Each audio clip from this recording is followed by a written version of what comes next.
Il avait disparu de la vie publique depuis plus de 40 ans. Salinger vivait reclus dans le New Hampshire, loin des caméras, des appareils photos. On a appris la mort de cet écrivain culte jeudi soir. Il était âgé de 91 ans. Salinger, c'était bien sûr l'auteur du célèbre roman L'Attrape-cœur. Alors pour mieux nous plonger dans son œuvre littéraire, nous avons invité François Bunel. Bonjour. Bonjour. Alors vous êtes le directeur de la rédaction du mensuel Lire et vous animez aussi la Grande Librairie, une émission littéraire qui arrive sur TV5 dimanche. Oui. Alors L'Attrape-cœur, on l'a dit, c'est vraiment le chef-d'œuvre de Salinger. Pourquoi ce roman a-t-il touché autant de générations ? Parce que c'est pas le chef-d'œuvre de Salinger, c'est tout simplement peut-être le plus grand livre de la littérature américaine et ça fait partie, disons, des 10 plus grands livres jamais écrits. C'est, vous savez, le plus grand livre, et on écrit toujours le même depuis presque 3000 ans, c'est l'Odyssée d'Homère.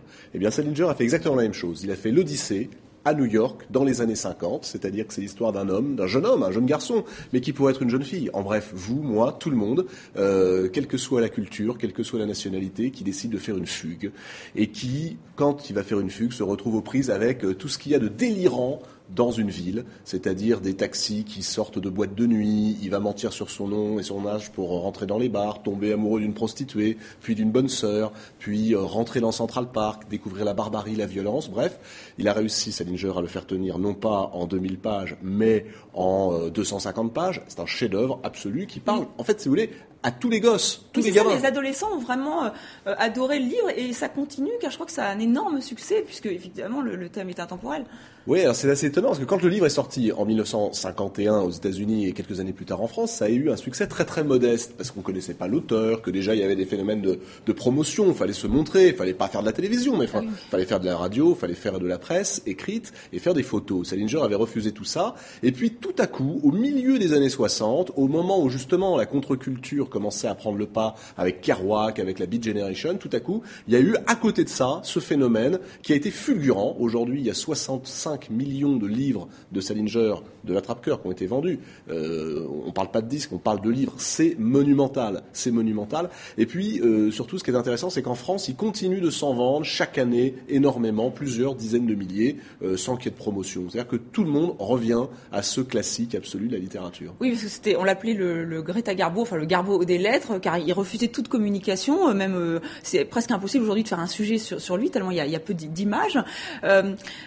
Comment vous expliquez cette volonté de rester reclus C'est difficile justement à expliquer parce que non seulement il reste reclus, mais en plus il attaquait, si vous voulez, en procès tous ceux qui de près ou de loin parlaient de lui, racontaient sa vie. Il a empêché toute biographie de son vivant. On ne pouvait pas témoigner, on ne pouvait rien raconter. C'est très compliqué à comprendre. Il y a une position de principe sans doute, et puis il y a peut-être aussi le fait que il a été traumatisé, Salinger. La seule chose que l'on sait de lui, il est né en 1919, avant-guerre, à 20-25 ans, Salinger c'est Bec BD. C'est-à-dire c'est un type qui passe son temps dans les boîtes de nuit avec les éditeurs, avec les filles. Oui, après, il y a la Seconde Guerre mondiale. Voilà. Et puis, il s'engage pendant la guerre. Il va débarquer à Utah Beach, qui est l'un des plus grands massacres de la Seconde Guerre mondiale. Lorsque les GI débarquent, ils se font tous presque massacrer sur la plage de Utah. Il en réchappe. Il rentre à New York, totalement dévasté et mutique. Il a continué à écrire là pendant ses 40 ans. Vous espérez On sait pas. C'est ce qu'il disait. Il disait rien. Ça, c'est un peu les commentaires. Ouais, on espère. Évidemment, on espère tous qu'en réalité, Salinger, depuis 40 ans, écrit et qu'il planque dans un coffre-fort chez lui d'autres chefs-d'œuvre. Eh bien, nous verrons cela. On va voir. Voilà. Merci beaucoup, François Bunel, d'être venu sur le plateau de TV5. Et on rappelle, la Grande Librairie arrive sur TV5 Monde dimanche avec une spéciale Haïti. C'est vrai. Voilà. Donc, ne manquez pas.